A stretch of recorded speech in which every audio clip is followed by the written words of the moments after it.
Good morning, সুপ্রভাত, নমস্কার। প্রমিলা Mukherjee blog চ্যানেলে স্বাগত। আর আমি ব্লগটা শুরু করলাম সকালবেলা থেকে রান্না দিয়ে। আর রান্নাঘরে চলে এসেছি, এখন সবজিপাতিগুলো বার করলাম কাটবো বলে।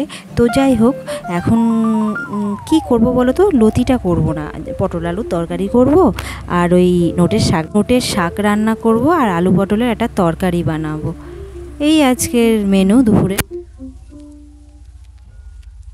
আগে কিন্তু শাকসবজির প্রতি এতটা ঝোঁক ছিল না আমার, এখন কিন্তু খুব ঝোঁক হয়েছে আসলে। এখন আর এই গরমটা কী বলে সহ্য হচ্ছে না, একদমই সহ্য হচ্ছে না। সেই জন্য তো আমার সবজিপাতিগুলো কাটা কমপ্লিট, বাটাও কমপ্লিট, শশাটাও কেটে নিয়েছি, মুগের ডালটাও সেদ্ধ হয়ে গেছে। এবার ঝটপট করে ডালটা ফোড়ন দিয়ে টুকটুক করে রান্নাগুলো শুরু করে দিই।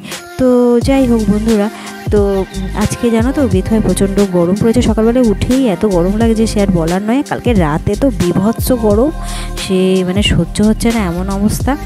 তো বেথুয়ায় প্রচণ্ড গরম পড়েছে। বেথুয়া কেন, সব জায়গায় হয়তো পড়েছে। আমি তো বেথুয়া থেকে বলছি, তোমরা যে যেখান থেকে আছো একটু বলো তোমাদের ওখানকার গরমটা কেমন। আর সত্যি এই গরমে তোমায় নিজেরা একটু খেয়াল রেখো। আর যাই হোক, এবার আমি ডালটা ফোড়ন দিয়ে দিলাম। আর কি বলতো, এই গরমে না বেশি মাছ মাংস বা রিচ খাবার খেতে একদমই মন চাইছে না। তার জন্যে বাড়িতে কিন্তু সবাই মাছ মাংস খাওয়ার জন্য বলছে, শান্তনু ছেলে এরা তো ভালোবাসে, নিরামিষ খেতে পারে না বলছে, কিন্তু আমি এই বলছি বলে। তো যাই হোক, কালকের দিনটা কিন্তু নিরামিষই খাইছি। সকালে তো কালকে পোস্ত, আর রাত্রেবেলা কিন্তু পটল আলুর তরকারি করেছিলাম। তো আজকেও সেই পটল আলু নিরামিষ তরকারি আর শাক আর ডাল, এটাই করবো। আর যেহেতু শনিবার, আমরা তো শনিবারটা নিরামিষ খাই বলে এই জন্যে, কিন্তু শুক্রবার তো খেতাম না, কিন্তু কালকে খেলাম। কাল এতটাই গরম লাগছিলো, ভালো লাগছিলো না। আর এই গরমে আমার মনে হয় না এভাবে খেলে শরীরটাও ভালো থাকবে। যতটা পারা যায় শাকসবজির দিকেই ঝোঁকা ভালো। হ্যাঁ, আমি একটা সময় শাকসবজিটা খুব একটা পছন্দ করতাম না, এখন কিন্তু আমার ভালোই লাগে। আর শাকসবজিতে খাওয়া তো ভালো, হচ্ছে তো সবাই জানো।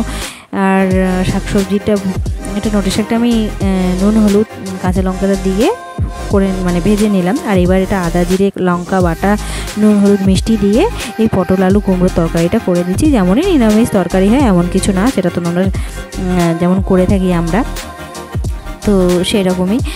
আর এটাকে আগে সেদ্ধ করে নিয়েছিলাম, নাহলে না এই আলুটা খুব ডিস্টার্ব করে। এই আলুটা ভালো এনেছে, আগে আলুগুলো এত বাজে ছিল, ওই যে সেদ্ধই হতো না।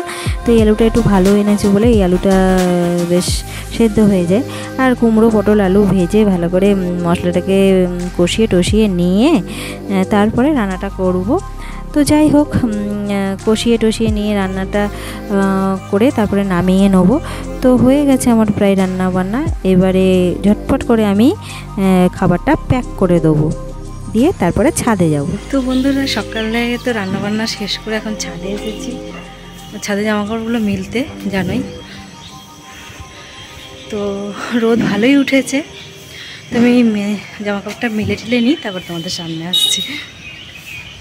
কাপড়টা মিলে এসে দেখি কারেন্ট চলে গেছে। আর এই ছাদ থেকে আসার পর অসম্ভব গরম শুরু হয়ে গেছে। এই মাঝে মধ্যে কারেন্ট যাচ্ছে, আর দেখি আজকে আবার কখন কারেন্ট আসে। আমাদের তো সব কিছু ওয়াইফাই, ধরো এমনি তো আলাদা করে নেট ভরি না, খুব সমস্যা হয়ে যায় এতে। তো যাই হোক,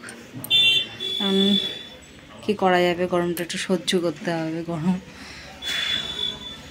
পরে আসছে। তো বন্ধুরা, এখন বাজছে কটা বলো তো? এখন বাজছে 3:30, আর আমি ব্লগটা শেষ করে দেবো।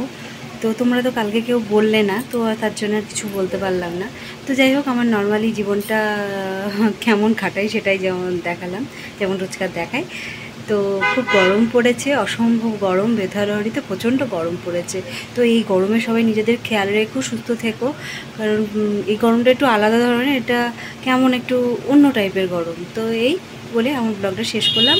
যাই হোক, নতুন একটা ব্লগ নিয়ে আবার আসবো। সুস্থ থেকো, ভালো থেকো, আনন্দ থেকো। তো আজকের মতো টাটা, নেক্সট ব্লগে দেখা হচ্ছে।